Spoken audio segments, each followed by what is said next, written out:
Bonjour, bienvenue sur ma chaîne YouTube Paper World pour un vlog tourné ici sur le stand de LG à l'IFA de Berlin 2022. Alors attention, on va parler d'un produit absolument dingue. Imaginez un LG C2, le téléviseur C2, vous avez le test sur la chaîne, un C2 à 42 pouces qui peut se courber, qui est donc flexible.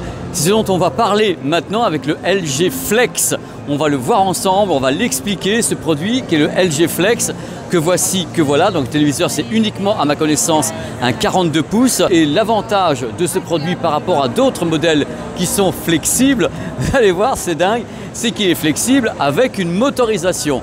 C'est-à-dire que là, l'idée de base pour les gens qui ont créé ce produit, parce que je suis allé les voir, les petits loulous, je leur ai dit mais pourquoi vous avez fait ça et tout, mais expliquez-moi ce que vous avez fait. On dit voilà, les gens en ont un petit peu marre, quelquefois ils sont en train de regarder un film, donc un écran normal, ils veulent après faire du gaming, donc ils vont ailleurs pour faire du gaming sur un moniteur. Et si on crée un produit hybride qui était à la fois un moniteur de gaming et à la fois l'écran qu'ils utilisent pour regarder un film. Et est né alors ce qu'on appelle le LX3, qui pour moi est tout simplement un LG C2 flexible, donc qui peut se courber. Il passe en effet d'une courbure qui est 900 R, donc le R c'est la courbure, hein, pour vous donner un ordre d'idée, le Samsung Arc est à 1000 R, il passe du 900 R à 50% en moins jusqu'au moment où il est entièrement plat.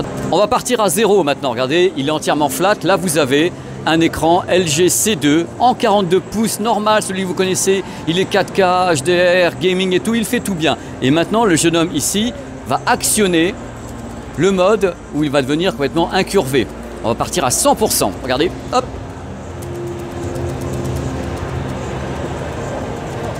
Et voilà, il est entièrement incurvé maintenant avec une courbe de 900 R. Donc c'est pas mal, c'est-à-dire que pour l'immersion c'est top. Alors on peut gérer, hein, on peut ajuster justement le côté incurvé, on a 50%, on a une sorte de crénelage pour atteindre 95 ou 100%. Vous en avez marre, vous avez marre de jouer, vous voulez à nouveau regarder un film sur Netflix et hop, le téléviseur va redevenir le LG C2 que vous connaissez. Bing bing, en 42 pouces. On peut le moduler à la main pour le monter ou le descendre et cette partie-là est entièrement motorisée. Donc maintenant, je vais vous expliquer un petit peu pourquoi justement, en gaming notamment, il faut ou il est préférable quelquefois d'avoir un écran incurvé. Donc là, je suis devant un écran incurvé et là, vous vous dites « Coucou !» Pourquoi est-ce qu'on fait des écrans incurvés? Eh bien, c'est à cause de nous. C'est à cause de notre œil, de la forme de notre œil. Je vais vous expliquer un petit peu les choses. L'œil humain est formidable. On est incroyable. On est moins bon quand même que certains animaux. Hein. On fait ce qu'on peut. Mais là, l'œil humain a un excellent sweet spot. C'est-à-dire que la netteté se fait vachement bien au centre ici. Par contre, quand l'image grandit, on a un problème, nous les êtres humains, c'est la netteté sur les côtés, sur les bords. Donc, qu'est-ce qu'on fait? Quand on regarde là, eh bien, on va rapprocher justement les bords de notre champ de vision pour qu'on ait une netteté parfaite, quel que soit l'endroit où on se place, ici au sweet spot. Donc voilà, l'idée de base, c'est ça, c'est pour ça qu'on fait justement des écrans incurvés. Là, évidemment, c'est également une question d'immersion puisqu'on est dans le monde du gaming. Donc c'est important pour un gamer de se retrouver justement en pleine immersion dans ce type de jeu. Parce que là, c'est fabuleux, c'est dingue. Donc là, on a quelque chose quand même qui est vachement bien et qui est surtout super immersif. Mais je rappelle, parce que c'est aussi important, que c'est pas du tout la première fois que LG fait ça. Sur la chaîne, vous avez une vidéo qui a 3 ans, je crois déjà. Une vidéo qui s'appelle « J'ai vu le futur de l'OLED ». Et dans cette vidéo, vous avez déjà des écrans incurvés motorisés qui sont destinés, je crois, à la compagnie aérienne Korean Airlines, où les gens s'assoient, ils ont un écran motorisé, du moins c'était un projet qui a été fait il y a 3 ans par LG Display. Là, ça arrive dans le grand public avec le Flex, mais c'est quelque chose de facile à faire, puisque à la base, le LED est vraiment flexible. C'est pas un pliant, c'est un flexible, donc à volonté avec l'architecture ici, donc la motorisation, et le produit peut être monté ou descendu, incliné vers l'avant ou repoussé, comme un moniteur, hein. C'est un moniteur et un téléviseur en même temps. Ça qui est fou, avec exactement les mêmes caractéristiques que le C2, c'est un C2 aménagé. Alors il y a quand même un truc que je voulais vous dire, parce que le prix n'est pas fixé. C'est-à-dire que là, j'ai questionné les gars ici, j'ai dit hey, oh, le prix et tout, parce que les gens vont se demander quel est le tarif de cette chose hybride. C'est pas fixé pour la bonne et simple raison que l'IFA de Berlin, c'est un test. Pourquoi c'est un test? Parce que qu'ici il y a des journalistes comme moi qui se pointent et en même temps tous les réseaux de vente, c'est-à-dire qu'il y a toutes les enseignes qui vont venir ici pour les Français, il y aura la Fnac, Darty et autres, Boulanger, tout le monde se pointe et on va prendre la température.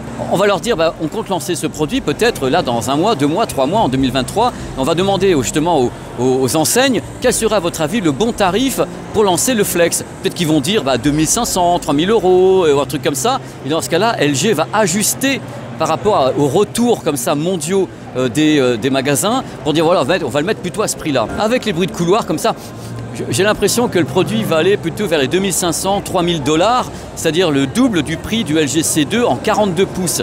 Parce qu'à ma connaissance, ici, je n'ai vu qu'un 42 pouces. Je n'ai pas vu de 55 ou de 48 ou autre. Ils ont vraiment pris le modèle, donc 42, ce qui cadre le plus avec les gamers, pour dire c'est celui-ci sur lequel on va placer justement l'architecture pour qu'il soit incurvé, donc flexible à volonté, avec le côté curseur. Alors on peut activer par la télécommande également le côté flexible. On appuie, il devient, en effet, il passe à cette courbe 900 R ou bien 450 R, suivant que vous mettez plus ou moins de courbe, si je peux dire, de flexible. Voilà, mais il y a une limite. Voilà, pour information, il y a sur ce salon également le modèle Arc de Samsung, qui est un modèle qui n'est pas flexible, mais qui est un modèle déjà incurvé de nature, de conception, parce que ce n'est pas de l'OLED, mais du LCD. Il est en 1000 R.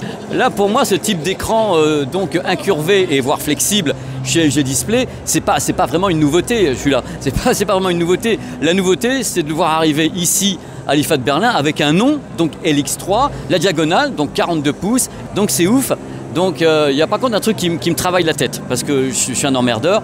Si jamais au final le prix de ce produit en 42 pouces est un prix genre 2500 ou 3000 $, c'est le double du prix du LG. C'est le double du prix du LG C2. Ça veut dire que pour 3000 $, vous achetez à la fois un téléviseur classique, donc un LG, ce que vous voulez, en OLED, et un moniteur à côté. Donc, parce que là, l'idée, ils ont dit on a créé ça pour que les gens aient un produit hybride qui soit à la fois plat pour le cinéma et incurvé quand tu fais du gaming, donc un 2 en 1. Mais si le prix du téléviseur vaut le prix de 2 autres produits, un moniteur et une télé, peut-être que les gens vont réfléchir différemment, parce qu'à la limite, à un moment donné, quand on a fini de jouer avec les moteurs, on dit voilà, c'est bien gentil, mais est-ce que ça sert vraiment à quelque chose? Est-ce qu'on préfère pas avoir un moniteur pour jouer, faire du gaming quelque part, et le téléviseur dans le living, que d'un téléviseur pour regarder Netflix, tout ce que vous voulez? Là, c'est à vous de me répondre. Voilà, ça me faisait marrer de faire ici un petit vlog sur le stand LG pour le lancement officiel ici à Berlin du LG OLED Flex. On attendra bien sûr le prix définitif ainsi que la disponibilité que je ne connais absolument pas, ça n'a pas été décidé. Je pense que ça va arriver assez rapidement en Corée. Alors de la Corée à l'Europe, il y a quelquefois un fossé. C'est la fin de ce vlog qui j'espère vous a plu. J'ai fait ce que j'ai pu comme toujours parce que là on est dans l'improvisation et j'adore ça. C'est l'exercice que je préfère en fin de compte. Me retrouver sur un salon avec des gens et pouvoir improviser, vous montrer des trucs, c'est ce que je préfère faire. Voilà. Thank you, thank you, bye bye. Voilà, et je suis sur le stand LG, alors j'en profite, tiens, je suis là, je vais vous montrer le premier OLED, 97 pouces, minuscule, je n'ai pas le tarif, ou si j'ai le tarif, je vous le mets à l'écran. Voici à ma connaissance, pour le grand public, le premier 97 pouces OLED LG, avec une dalle Ivo qui est dessus, donc un monstre. Vous vous rendez pas compte, parce que je vais vous montrer comme ça, voilà, hop, 1, 2, 3, bing. C'est un monstre, regardez la taille de la personne à côté, c'est monstrueux, c'est comme un écran de projection quoi. Quelle merveille, oh là là là là là. Vous le saviez ou vous ne le saviez pas, mais parmi les spécificités de LG Display, il y a également le micro LED. Micro LED ici présenté, c'est un modèle qui est très très grand, donc c'est pour le secteur pro, avec un pitch de 0,70 mm. Donc c'est l'espace entre les points. Là ce sont des super enceintes qu'on voit un petit peu là, et voilà, je vais vous les montrer. Bang & Olufsen, c'est parmi les plus chers au monde. Donc vous avez un écran de 136 pouces micro LED 4K avec ces enceintes. Croyez-moi, là devant vous, vous avez www.alabri-du-besoin.com. C'est du délire, ça coûte une blinde, mais c'est tellement génial. Voilà. Le micro LED selon LG, c'est que du bonheur. Alors dessus il y a tout ce qu'il faut parce qu'il y a toute la technologie LG avec le processeur dernière génération, le A9, le Alpha 9. C'est vraiment une autre technologie, mais là c'est vraiment du secteur pro quoi. Ils le montent, il n'y a pas plusieurs diagonales d'écran, ils ne sont pas 70 pouces, des trucs comme ça, ils sont en 136 professionnels. Mais c'est génial, on est là pour rêver. Les marques font de plus en plus d'efforts sur le côté design, lifestyle, puisque les produits justement OLED ou mini LED s'intègrent vachement bien dans les intérieurs avec le côté épuré. Il y a toujours un travail étonnant. Oui, go ahead. Je crois que je vais m'en prendre plein la tête. Oh ben voilà. Oh là là là là. C'est génial. Opération camouflage à 10 milliards de dollars. Alors là, si la télé vous embête, j'étais en train de dire justement que l'écran était magnifique, mais vous pouvez le dissimuler. Et c'est très très beau, enfin dissimulé à moitié, c'est très très très beau. Avec une partie qui reste ici pour les news, les infos, avec un Always On Display. Thank you so very much. Thank you. Ah, c'est superbe, avec la petite enceinte là qu'on connaît bien, qui a été présentée justement plusieurs fois. C'est d'ailleurs le seul produit qui était à Las Vegas cette année sur le stand. Il y avait que l'enceinte qui était là, puisque le stand était vide. Et je veux cette table.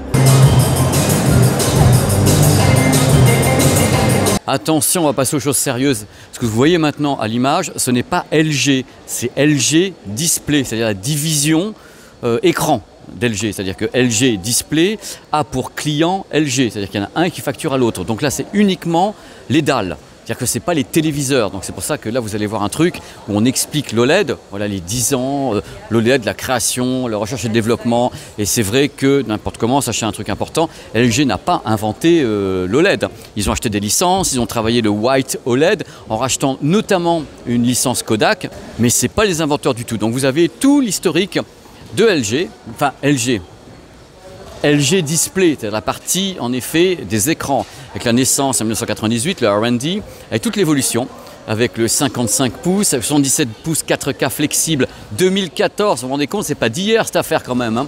Alors le téléviseur transparent dont on parle beaucoup maintenant, hein, 2016, le transparent en Full HD, avec un OLED HDR. Vous vous rendez compte à quel point il y a un décalage entre la création, c'est un moment où une entité a fini techniquement un produit et la mise en vente. Il y a quelquefois 2, 3, 4 ans qui se passent. Là, vous avez en 2017 le 4K Crystal Sound. Le Crystal Sound, c'est la dalle qui vibre, qui a été notamment repris, je crois, à ma connaissance, par Sony. Mais c'est eux, a priori, qui ont conçu le Crystal Sound.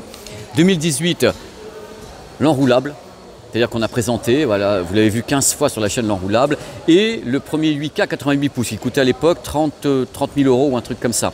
2018, on n'est pas sur quelque chose de récent, vous vous rendez compte, 65K en 8K après, 2020, 48 pouces en 4K, il a fallu attendre 2020 pour avoir une petite taille en 4K quand même, hein, pour LG Display. C'est eux là, hein, donc c'est l'OLED LG Display, et après maintenant, on suppose qu'il va se passer un truc ici, il n'y a rien qui clignote là. Hein. Donc 2022, c'est en effet les OLED avec la technologie EX. Là, vous avez le plus grand OLED au monde, c'est-à-dire 98 pouces. Alors, je me recule, 98 pouces l'OLED, il est ici. On n'a pas fait plus grand chez LG Display, donc tout court. Et on a toutes les gammes, 97, 88, 83, 77, 65, 55, 48, 42. Donc c'est beau. Moi, ça me fait toujours quelque chose parce que LG Display, je leur cours après depuis un petit moment quand même, ces messieurs dames, parce que je voulais savoir des tas de trucs sur le LED et à chaque fois, je me retrouvais un peu coincé. Il y a des fois, ils ont dit oui, des fois, ils ont dit non et je suis toujours en train d'attendre des tas de choses parce que je suis un fan et que j'aime la technologie. Et quand on me dit LG Display, moi, j'ai le cœur qui fait boum boum. Quand on me dit Samsung Display aussi, j'adore vraiment ça. Voilà, je voulais faire ce petit moment avec vous. En plus, il n'y a personne, donc uniquement les ouvriers et les certains visiteurs. Donc, j'ai pu vous expliquer un petit peu LG Display. Et ça me fait vachement plaisir. Et là, sachez que je vais voir quelque chose. J'ai un petit rendez-vous, c'est les coulisses. Hein. Là, on est donc la veille de l'ouverture et je vais voir un PC particulier qui dispose d'une dalle OLED, c'est-à-dire que vous le pliez, vous le dépliez comme un énorme Fold.